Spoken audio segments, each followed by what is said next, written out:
लगता है कि उसको कैश करा ले। बात तो बहुत कह दी गई, लेकिन जब उन बातों को तुम अपने जीवन में लागू नहीं करोगे, अपनाओगे नहीं, उन पर अमल नहीं करोगे, उनको समझोगे नहीं क्या कह दिया, तो उसका क्या लाभ मिलेगा। चलते रहो का मतलब जमीन को नापने से नहीं है कि जमीन नापते चले जाना सारी जिंदगी। चलते रहो का मतलब है कि अगर तुम बिना रुके जिस काम के लिए निकले हो उस काम पर चलते रहे तो अपने मंजिल पर जरूर पहुंचोगे। अगर रुक गए कहीं, कोई भी बाधा को देख के, परेशानी कठिनाई को देख के छोड़ दिया तो मंजिल नहीं मिलेगी आपको। समझदार था, गुरु ने शिक्षा दी थी, उसने सोचा कि जिंदगी की शुरुआत करनी है, क्यों ना मैं इस नगरी के राजा से जाके मिलूं और उस राजा से कुछ धन वगैरह लेके अपना काम शुरू करूं। लेकिन उसको ये नहीं पता था राजा कहाँ, बहुत दूर था। वो गांव से पूछता हुआ कहीं जंगलों से गुजरा, कहीं रातों को रुकना पड़ा, कहीं दिन में, कहीं पूछताछ करके उसने कहा कि गुरु ने कहा था कि चलते रहना।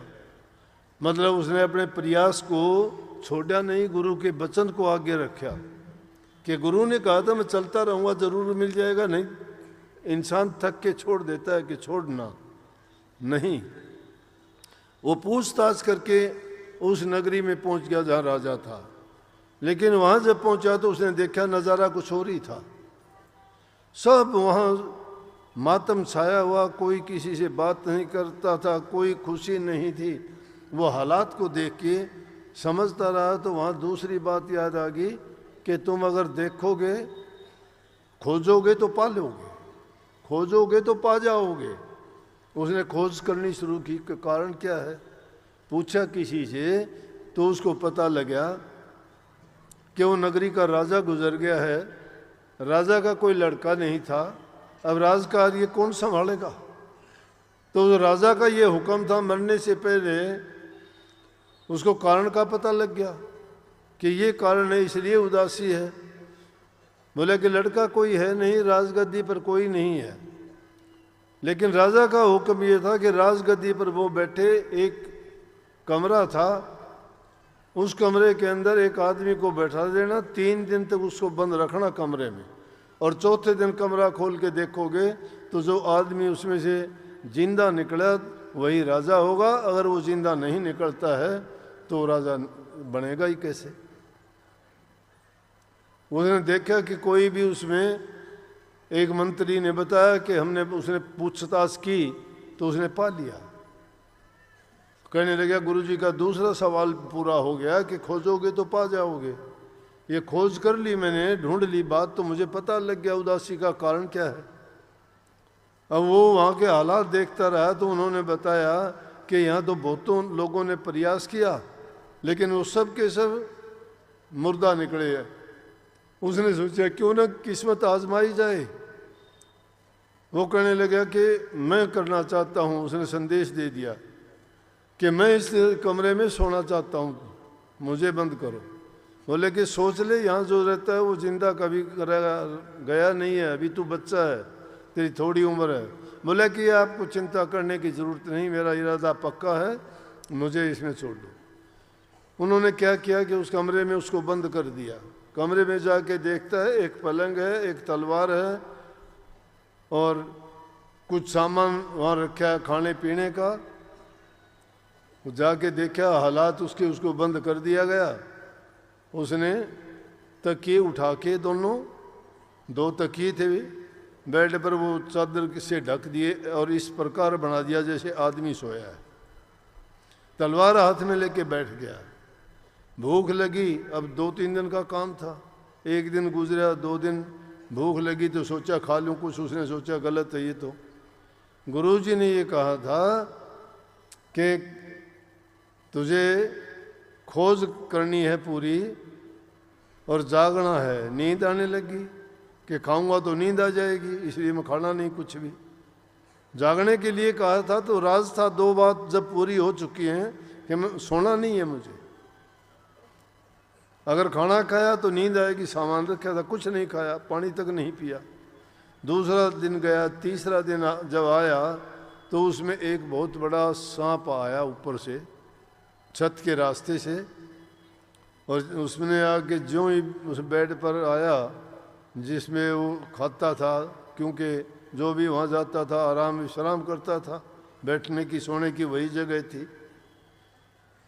आते ही उसने उसको सांप को मार दिया। चौथे दिन दरवाज़ा खोला तो जिंदा निकला, जय जयकारे लगने लगे, राजा हो गया। गुरु के वचन की पालना जो बात बताई थी, उसने सोचा गुरुजी ने क्या पता क्या सोच के ये बातें कही थी मेरे लिए, गुरुजी को तो पता था इसीलिए उन्होंने ये बात कही। लेकिन मंत्री से कहने लगा कि मैं राजगद्दी पर जब बैठूंगा पहले मेरे गुरु के पास जाऊंगा, और जो गुरु ने मुझे शिक्षा दी थी, जो ज्ञान दिया था, जो बातें बताई थी, वो मेरे इसी जीवन में सभी अब तक पूरी हुई हैं। उनके बिना मैं राज सिंहासन पर नहीं बैठना चाहता। मंत्री लोग और वो उनके साथ तो फिर राजा की गद्दी का वो हकदार हो गया था। बड़े दरबारी लोग काफ़ी उनके साथ गए गुरु से मिलने के लिए। गुरुजी ने जाके देखा कि आज ये क्या इतना लश्कर जोड़ के कौन कैसे आया। उसने गुरुजी से प्रणाम किया। बोले कि शिष्य क्या बात है, कैसे आए? बोला जी आपकी कृपा हुई, इस तरह से जो आपने बातें की थी मैंने वो सब बातें मानी, और मुझे अब राजा की गद्दी मिली है, तो मैं चाहता हूँ कि जो समारोह होगा उसमें आप शामिल हो। गुरु उसको देख के हंस दिया। बोले अरे मैं जो बातें तुझे बताई थी उन बातों को नहीं समझा। मैंने ये नहीं कहा था ये दुनियादारी की चीज़ें हैं, ये तो सब चली जाएंगी, कल कोई गद्दी भी चली जाएगी, ये लोग भी साथ छोड़ जाएंगे, ये दुनिया भी छूट जाएगी। मैंने जो कहा था उसको अगर तू सच्चाई के साथ समझता तो तेरा जीवन का कल्याण होता।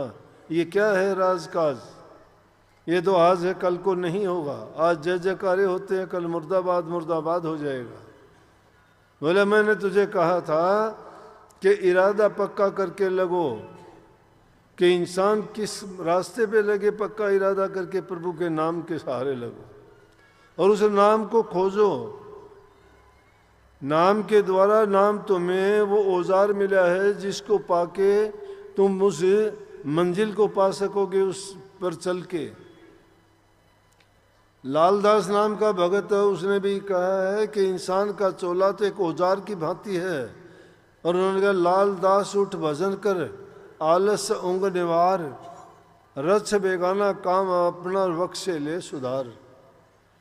कि वो कहता है कि ये शरीर तो हमें एक औजार के रूप में मिला है, वो भी बेगाना है। बेगाना क्यों है कि समय आने पर ये छीन लिया जाएगा। तुम कितने भी लाख कोशिश करोगे, कुछ दिन मुझे जी लेने दो, कोई नहीं जीने देता। हर चीज यहाँ फिक्स है, राई घटे न तिल बढ़े। जो लेख लिखे गए से कुछ भी नहीं घटे बढ़ेगा। कर्म करना हमारी जिम्मेवारी है, उसकी आज़ादी है, और भक्ति से बढ़ के उत्तम कर्म कोई नहीं है।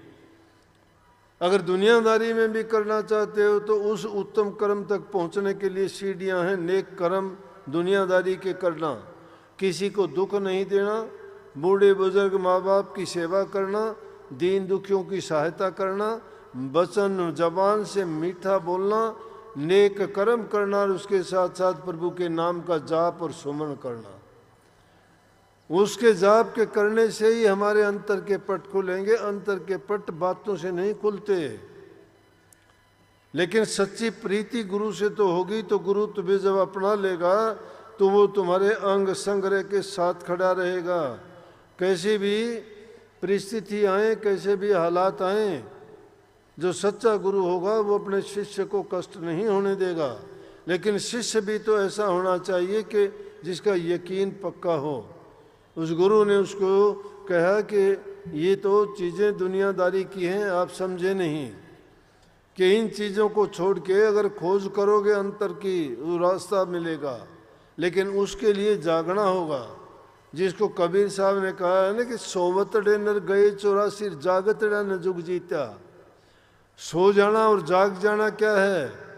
हम दुनियादारी की तरफ से तो बहुत जागृत हैं, हर काम में बड़े चतुर हैं, बड़े चालाक हैं, स्वार्थ की चीज़ों को एक को नहीं भूलते हैं, अपने लालच को सर्वोपरि रखते हैं।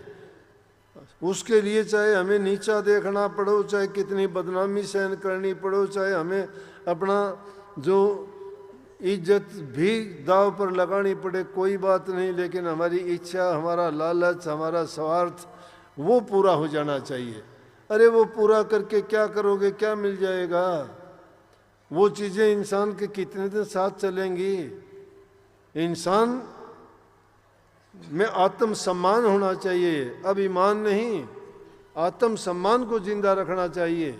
आत्म सम्मान जिंदा रखा जाएगा नेक कर्मों से, सद्गुणों से, ईमानदारी से, सच्चाई से और दूसरे से विश्वास जीतने से, दूसरे के विश्वास पात्र बनने से। और गुरु और शिष्य का नाता तो बड़ा पवित्र होता है। उनके बीच में जब चालाकी चतुराई की दीवार आ जाती है तो मैं कहता हूँ लानत है ऐसे शिष्य और गुरुआई की। क्यों? दुनियादारी की आंखों में धूल झोंकने से क्या मिलेगा? जो सच्चाई के मार्ग पर चलना चाहते हो और वहां भी छल कपट और बेईमानी, फिर भक्ति का मार्ग कहाँ है? वो दुनियादारों से भी गिरे हुए हो जाते हैं। फिर तो हम जब सच्चे बन के अगर चलना चाहते हो तो दुनियादारी की जो चीज़ें हैं उनकी तरफ से आपको जागृत होना पड़ेगा, उनकी तरफ से सो मत। लेकिन हम सोए हुए हैं प्रभु के नाम की ओर से, दुनियादारी की चीज़ों की ओर से जागते हैं। उनको तो चाहते हैं, गुरु को पीठ दिखाते हैं, गुरु से मनमुक्ता करते हैं और दुनियादारों के सन्मुख रहते हैं।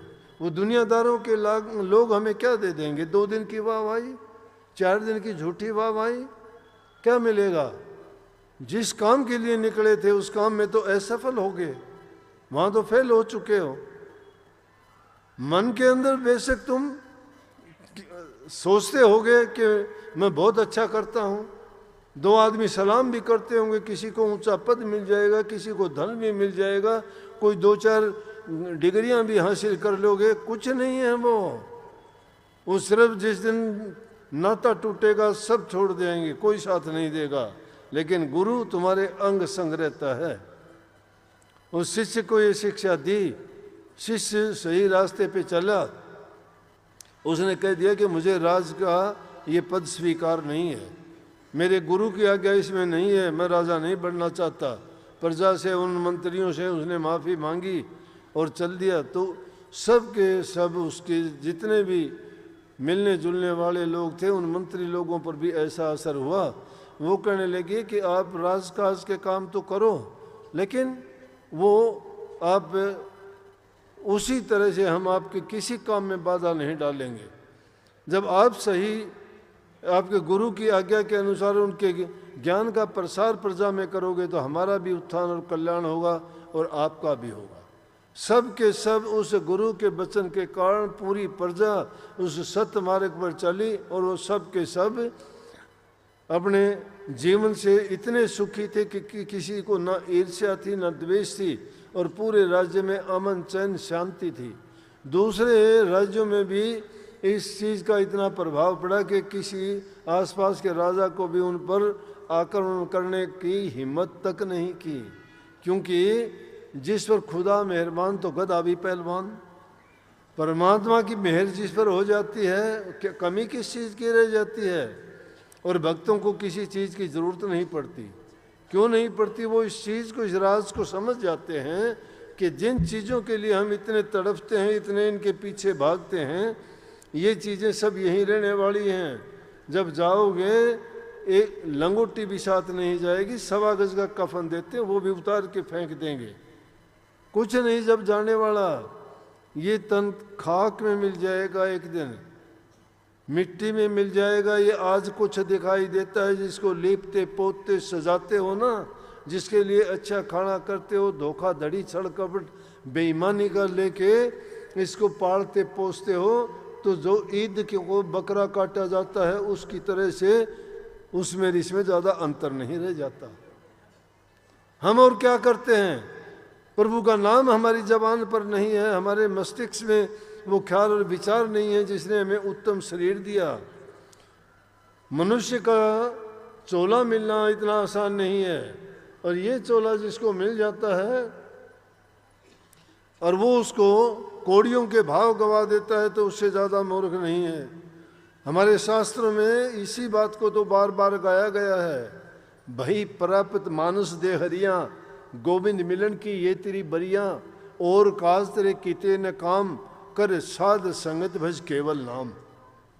गोविंद मिलन की बरिया है ये प्रभु से मिलन करने का अवसर दिया था हमें कि इंसान का चोला मिला है तो सदा साध संगत करो, साध संगत करो, केवल नाम को भजो, और काम तेरे किसे काम नहीं आने वाली चीजें हैं। कोई साथ नहीं देगा, ना धी जमाई साथ देंगे, ना बेटा भाई देंगे, ना पत्नी और दूसरे साथी सहाय देंगे। ये तो काम हमारा किया, हमने भोगना है, हमने करना है। तो इसलिए हमारे लिए तो हमें वो नेक काम करने चाहिए। और वो हमारे नेक कर्म किसके होंगे? जब हमारा गुरु के साथ सच्चा नाता जुड़ा रहेगा। बिना गुरु जो शब्द में पसते सो नर भी मूर्ख जान, शब्द खुलेगा गुरु महेश्वर और किसी की नहीं मजाल। अगर बिना गुरु के कोई शब्द में कोई भक्ति में पचता है तो वो मूर्ख है।